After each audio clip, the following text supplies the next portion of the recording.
tonight's news. Today we're gonna talk about the Drone Cup Special. The Drone Cup Special was very interesting and refreshing.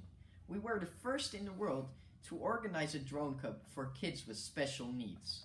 We saw boys and girls race together. We even had grown-ups race.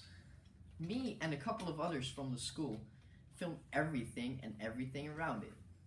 It was a lot of fun.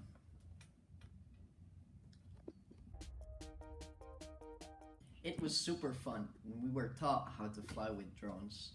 We could also watch the ones who participated in our classrooms because there was a reporter who was connected to us on Skype, so we could watch the entire drone race of our classmates.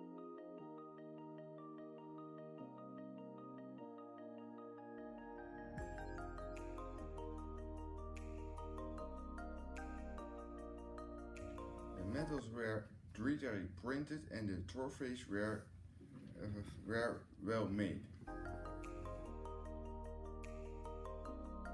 There were lots of different rounds and people participating. It was really fun to watch and organize the whole thing.